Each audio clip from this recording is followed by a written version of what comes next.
Policy Matters. Policy Matters is a conversation platform which aims to provide reasoned analysis and content to the activities, reforms and policies of the federal government of Ethiopia. Mustafa Mohammed, thank you so much for making time for this important interview, and thank you so much for joining us here today. A few days back, Prime Minister Abiy Ahmed has been talking about so many stories of atrocities, crimes, heart-aching stories crimes committed by TPLF, and over the 27 years of their leadership, how things were really damaging for people who are citizens of this country. Now, let's just begin by talking about what do you really make of these atrocities, crimes committed by TPLF, and what do you really think was the reason behind? Yeah, thank you, Guru.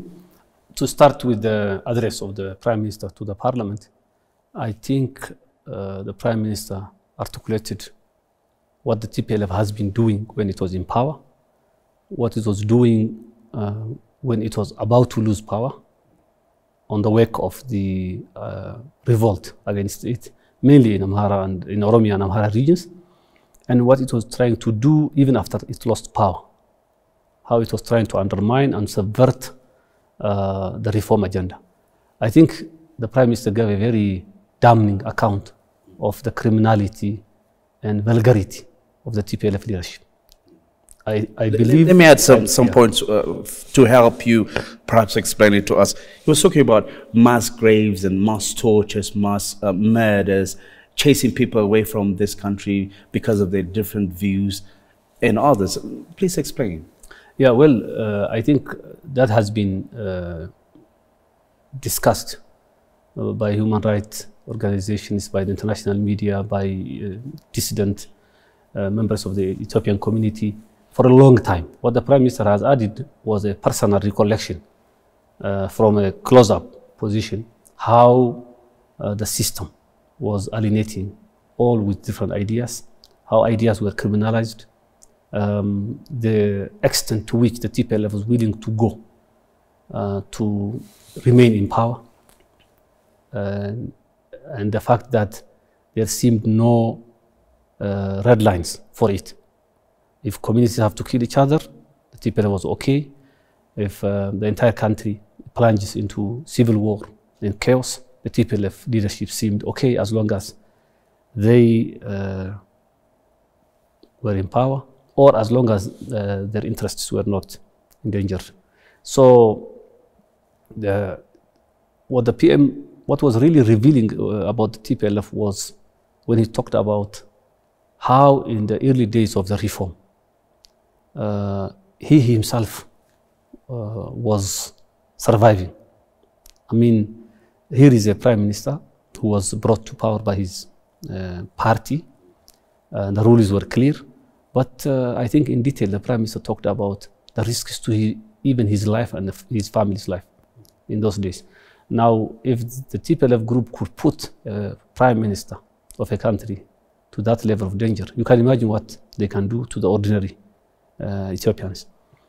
And therefore, I think most of the parliament members, most of the public were really amazed by the level of detail the Prime Minister shared on the criminality of the TPLF.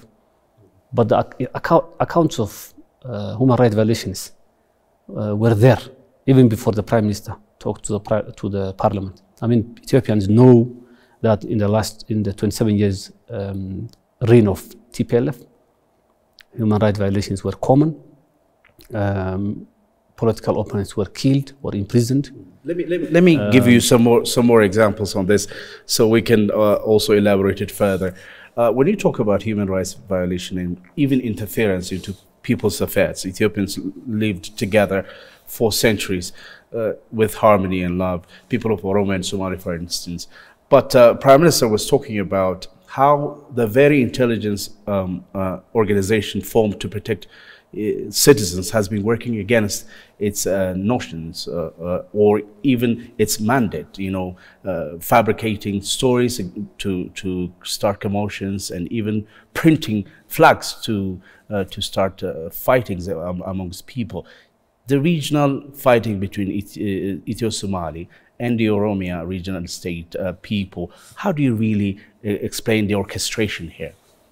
Yeah, I think what the Prime Minister said regarding the intelligence arm of the TPLF was what they have been doing in the last days when they felt that the anger of the Ethiopian people is turning against them. But I believe the behavior they showed in the last days was also what they started with. If you remember the transitional period right after the EPRDF took power in 1991, there were a lot of crimes committed in different parts of the country, which are almost the same as the ones that were committed in the just before the reform that brought Prime Minister Abiy to power. So, because not many Ethiopians knew about the behavior of the TPLF and its intelligence and how it works, several crimes that have been committed, even in those early days, massacres in parts of Oromia, which were blamed, which OLF was blamed to have done.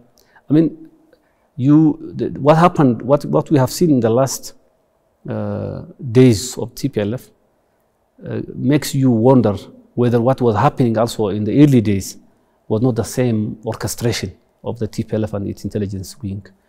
Very callous, very hateful, and the TPLF seemed to have premised its existence on division and hostility among different ethnic groups, but particularly between Amharas and Oromos. And therefore, I think it's not surprising that in the last days, when their power was threatened, they went to the extent of printing OLF flags, printing the flags that that they think the Amharas represent Amharas, and to fuel an inter-ethnic mayhem and destruction in the country. A number of high-profile assassinations were also done in the last couple of years. Not only that, in all regions, you can say some sort of violence has been sponsored, mainly in Oromia, in Somali region, Benishangul and all. And therefore, when you look at what the TPLF was doing, for instance, you have mentioned the Somali-Oromo conflict. Yeah.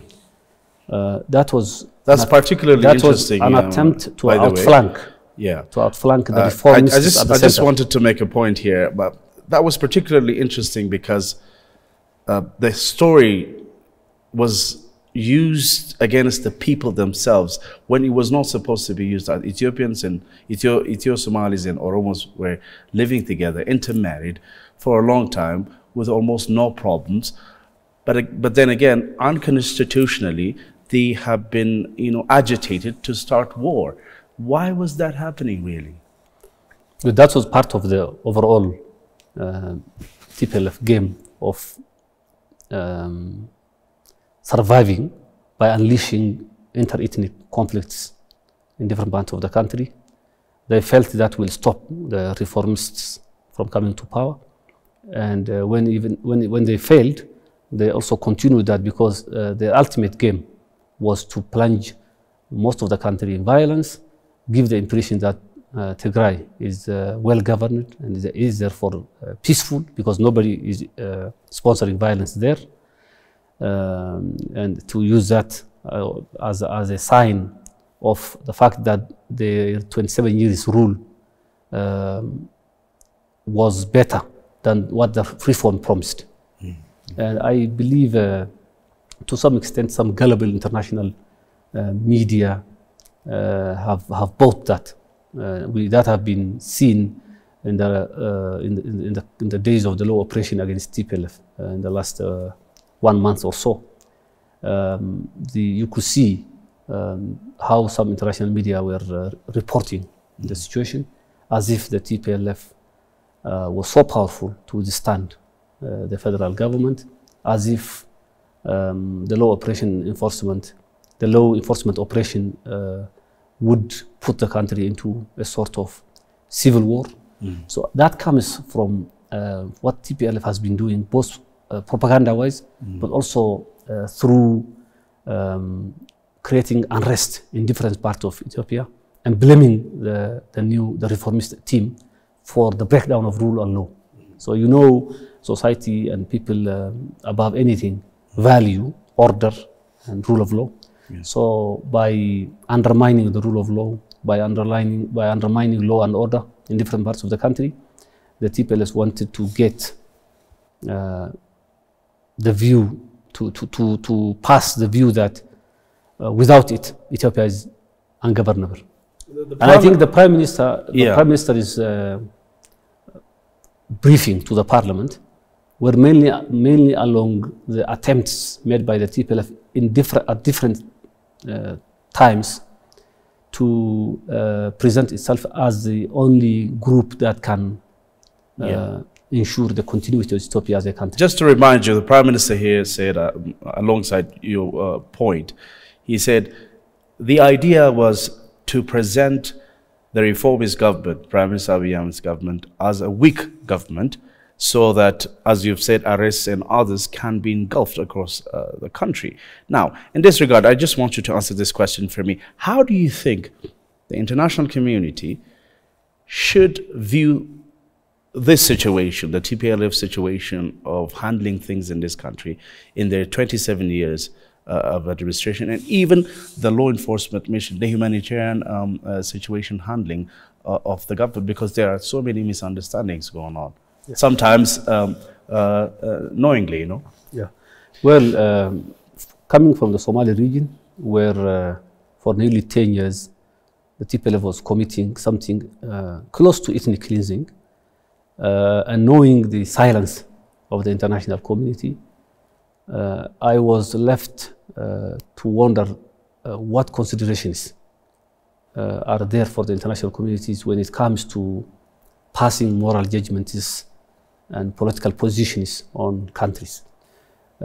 If the international community was not outraged with what the TPLF was doing against Ethiopian people, not only Somali region, in Oromia, in Amhara, thousands of detentions, tens of thousands of disappearances, massive displacement of communities from their land, I mean, jailing of political opponents, torture, widespread torture in the country. If this all were not agitating the international community during the TPLF era, why were they seemed agitated when the Ethiopian people and government took matters into their hand and dealt with the TPLF, with the criminal junta, whose track record in human rights is very, very suspect. So that element of looking back at the history and track record of TPLF on human rights and governance was missing from the international narrative that permeated the media after the law enforcement operation was commenced by the federal government. So you wonder what other considerations are there. Does some of the international media really have the interests of Ethiopians at heart, or are there other reasons that we don't know? And therefore, I think humanitarian considerations are valid, but the primary responsibility of protecting Ethiopians lies with the federal government of Ethiopia. And therefore, I don't believe the outcries that were made when the law enforcement operation started have to do with the protection of human rights, because if that was the case, human rights was violated systematically for 27 years, and we haven't seen such outrage. That is not to say that, because human rights were violated for 27 years, the international community must keep silent if violations continue today. What I'm saying is, first of all, we don't have evidence of systematic violence right now. The international community, therefore, should have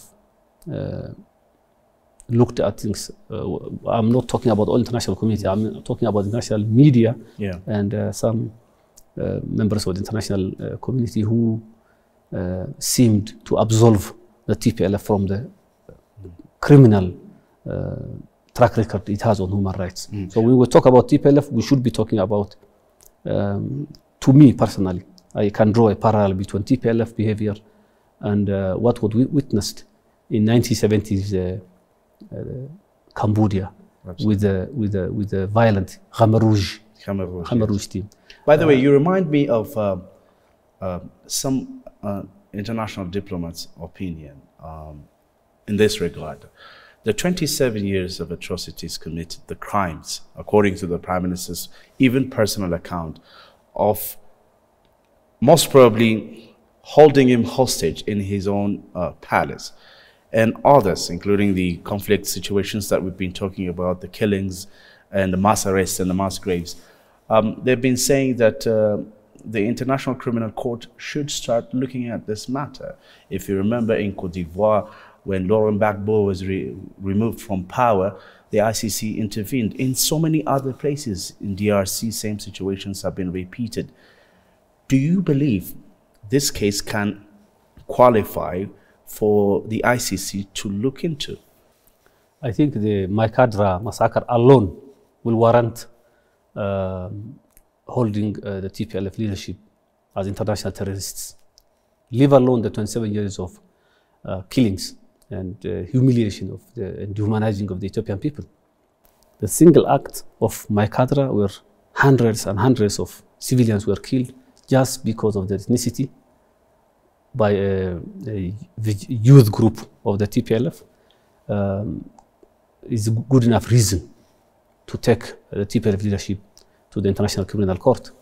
Now, I think covering the human rights aspect, the Prime Minister was very comprehensive in outlining what was happening in Somali region, what the TPLF did, first against the Somalis, then by instigating a border conflict between Somalis and Oromos, and then finally by unleashing attack on non-Somalis in Jijiga on August 4, where a lot of atrocities were committed against non-Somalis in Jijiga. All of these were attempts to undermine the reform agenda, and so that people can remain in power through violence, as it has done in the last 27 years. But I would like also to look at something that the Prime Minister mentioned in his briefing to the Parliament, which was about the extent, the shocking extent of state capture by the TPLF. And I think some of the grievances that the Ethiopian public expresses has to do with the political culture that the TPLF left behind, that will continue to affect the psyche of our political system for a long period of time, regarding the state capture in military, in federal bureaucracy, and even at the regions, where nominally regions were supposed to be to have self-autonomy, but in reality, regions were nothing more than a playground for TPLF interests. So I'm trying to also bring that dimension of state capture, which the TPLF used to justify its violence, because the attraction of power to TPLF was state capture, embezzling the resource of the country, grabbing land everywhere. For instance, I can give you an example of in Somali region where TPLF generals looted over 100,000 hectares of land, which we recently recovered from them. So the history of TPLF, the behavior of TPLF is one of extreme state capture, extreme violation of human rights, ethnocracy at the center, mono-ethnocracy, I would say, by one group domination, and hate against the others. And therefore, I think the Prime Minister's briefing to the Parliament showed where Ethiopia was before the reform. And for anyone who listens to that and who gets the details of the extent of the abuses that the TPLF was meeting against other ethnic groups in this country, I think the rationale of the law enforcement operation against TPLF will become very clear. More so when you also take the Tigrayan people also into consideration, because the assumption has always been that the TPLF was representing Tigrayan interest.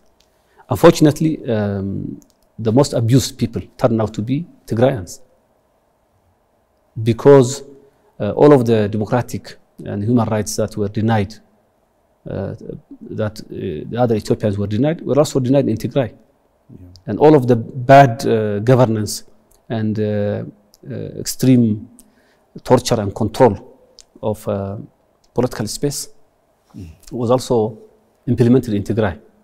The Prime Minister was also talking about this particular matter of people of Tigray, how they've been suffering under TPLF's rule, even from the infrastructure development to some of the luxury of democracy, say multi-party system and the others. And this is really unconstitutional, another crime to be mentioned. Mustafa, we have to come to our conclusion of this very important interview, but I want you to take us through very shortly into the efforts being done by Prime Minister Abiy Ahmed's administration, which you are also part of, in righting the wrong over the last perhaps 3 years. Yeah. Before I move to that, allow me briefly to talk about what the Prime Minister and the reform team has been doing even after TPLF lost power and influence at the center.